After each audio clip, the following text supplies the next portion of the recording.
السلام علیکم ورحمۃ اللہ۔ وعلیکم ایک السلام حدیث شریف ورحمۃ کی اللہ تلاش ہے جس کا اردو میں مفہوم یوں ہے کہ اللہ تعالیٰ نے جنت کو دنیا کی ملذات اور مشکلات سے ڈھانپ رکھا ہے اور جہنم کو دنیا کی آسائش اور آسانیوں سے ڈھانپ رکھا ہے تاکہ جنت کا حصول مشکل ترین راستوں سے ہو اور جہنم کا حصول آسان ترین راستوں سے ہو۔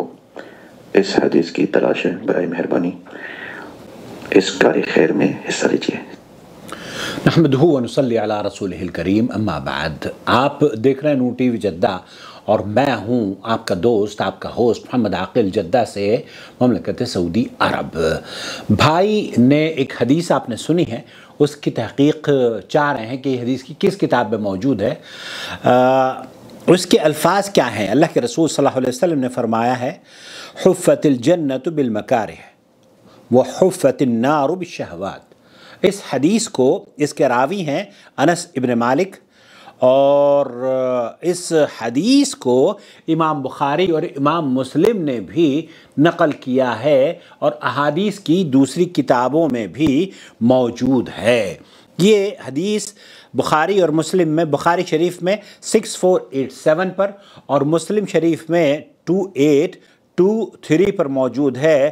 حجبت النار بالشہوات وحجبت الجنت بالمکارہ۔ اس طرح کے الفاظ اللہ کے رسول صلی اللہ علیہ وسلم کے امام بخاری اور امام مسلم نے نقل کیے ہیں۔ شیخ ابن باز رحمۃ اللہ علیہ سے بھی اسی حدیث کے بارے میں پوچھا جا رہا ہے۔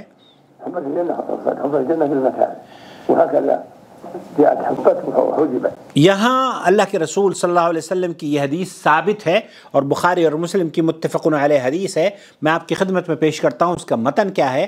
متفق علیہ حدیث ان احادیث کو کہتے ہیں جو کہ امام بخاری اور امام مسلم دونوں نقل کرتے ہیں۔ ان حدیثوں کو متفق علیہ حدیث کہتے ہیں۔ آپ نے اکثر سنا ہوگا کہ رواہ بخاری، رواہ مسلم، اور بعض احادیث پر یہ لکھا ہوتا ہے کہ صرف متفق علیہ، اس میں یہ نہیں لکھا ہوتا کہ اس کو امام بخاری نے نقل کیا ہے یا امام مسلم نے نقل کیا ہے۔ اس کا مطلب یہ ہوتا ہے کہ ان دونوں امامین، یہ جو بڑے جلیل القدر امام ہیں اللہ کے رسول صلی اللہ علیہ وسلم کی، جنہوں نے تقریباً 14-15 ہزار احادیث، موسٹ اوتھنٹک احادیث نقل کی ہیں اور جن پر آنکھ بند کر کے آپ عمل کر سکتے ہیں۔ جی ہاں، امت اہل سنت والجماعت کا یہ موقف ہے کہ ان دونوں کتابوں میں یہ کتابیں صحیح ہیں، اور اصح الکتب بعد کتاب اللہ فی الارض کے نام سے جو افضل ترین کتاب ہے وہ امام بخاری کی کتاب ہے، اور پھر اس کا دوسرا درجہ،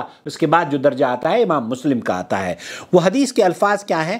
حضرت ابو ہریرہ رضی اللہ تعالی عنہ سے روایت ہے کہ رسول اکرم صلی اللہ علیہ وسلم نے ارشاد فرمایا جہنم کو خواہشات سے ڈھانپ دیا گیا اور جنت کو ناگوار چیزوں سے ڈھانپ دیا گیا۔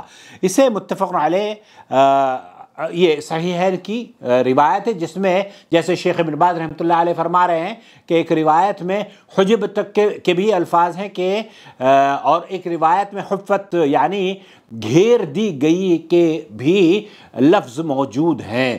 اس حدیث کا معنی اور مفہوم آپ کی خدمت میں پیش کرنا چاہتا ہوں۔ جنت تک لے جانے والا راستہ ایسی اشیاء سے پر ہے جنہیں انسان ناپسند کرتا ہے، کیونکہ نفس آرام و سکون کو چاہتا ہے۔ یہی حال جہنم کا ہے۔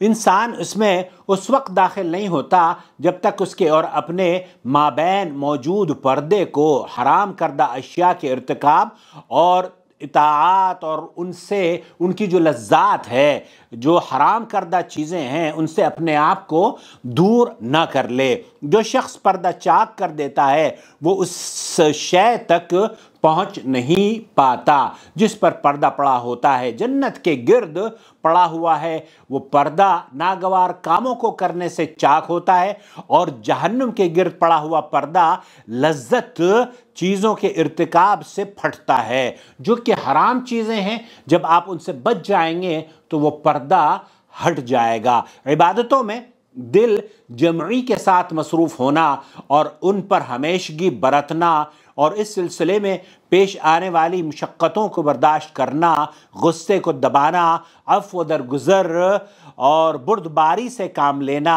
برے انداز سے پیش آنے والے کے ساتھ اچھائی اور احسان کا معاملہ کرنا اور شہوتوں سے گریز کرنا، یہ تمام وہ امور ہیں مختصر طور پر جن کے کرنے سے اللہ تعالیٰ ان دونوں پردوں کو آپ کے لیے ہٹا دے گا۔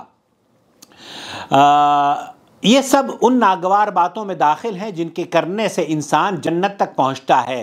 نفس نماز پر مواظبت کو ناپسند کرتا ہے کیونکہ اس میں محنت صرف ہوتی ہے اور نفس کے پسندیدہ دنیاوی امور سے قطع تعلق کرنا پڑتا ہے۔ اسی طرح نفس جہاد ہے اور صدقہ کرنے کو ناپسند کرتا ہے کیونکہ اس کی فطرت میں جب مال ہے اور حب مال ہے، اس کی فطرت میں مال کو حاصل کرنا اور مال کا لالچ ہے، تو اس کی فطرت میں حب مال ہے۔ اسی طرح دیگر اطاعات میں بھی اسے ناگواری ہوتی ہے جب انسان اوامر کو بجا لاتا ہے اور نواہی سے گریز کرنے کی کوشش کرتا ہے اور اپنی شہوت کا قلقمہ کر دے اور ہوائے نفس کی مخالفت کرے، تو اس وجہ سے وہ جنت میں داخل ہو جاتا ہے اور جنت سے دور ہٹ جاتا ہے۔ لذتیں جن سے جہنم ڈھکی ہوئی ہے ان سے مراد وہ لذات ہیں جو حرام ہیں، مثلا شراب نوشی ہے، زنا ہے اور اجنبی عورت کو دیکھنا ہے، غیبت اور گانے بجانے، گالی گلوچ، بد اخلاقی اور کسی بھی شخص پر برا الزام بغیر تحقیق کے لگا دینا، جھوٹ کی نشر و اشاعت کرنا، جھوٹی باتوں پر یقین کر لینا، بغیر تصدیق کے سوشل میڈیا کی جھوٹی باتوں کو دے سمجھ کر کہ یہ دین کی خدمت کر رہے ہیں دوسروں کے ساتھ شیئر کرنا وغیرہ وغیرہ۔ وہ لذتیں جو جائز ہیں وہ ان میں شامل نہیں ہیں، تاہم کثرت کے ساتھ ان میں مشغول ہونا مکروہ ہے، اس اندیشے کی وجہ سے کہ کہیں کسی حرام شے تک یہ آپ کو نہ لے جائیں اور مجبور نہ کر دیں، طاعتوں سے بیگانہ نہ کر دیں یا پھر دنیا حاصل کرنے میں مگن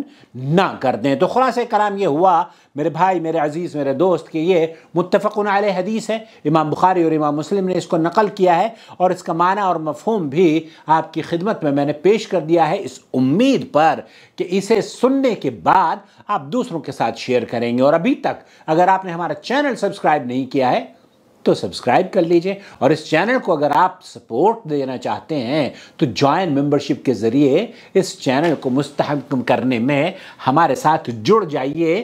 جوائن ممبرشپ کا بٹن اگر آپ کے ملک میں نظر نہیں آتا تو پیٹریون ویب سائٹ بھی ہے، ڈسکرپشن باکس میں اس کی ڈیٹیل موجود ہے، اس کے ذریعے بھی ہمارے چینل کو آپ مستحکم کر سکتے ہیں۔ بہت شکریہ آپ کا۔ وما أرسلنا من قبلك إلا رجالا نوحي إليهم فاسألوا أهل الذكر إن كنتم لا تعلمون بالبينات والزبر وأنزلنا إليك الذكر لتبين للناس ما نزل إليهم ولعلهم يتفكرون أفأمن الذين مكروا السيئات أن يخسف الله بهم الأرض أو يأتيهم العذاب من حيث لا يشعرون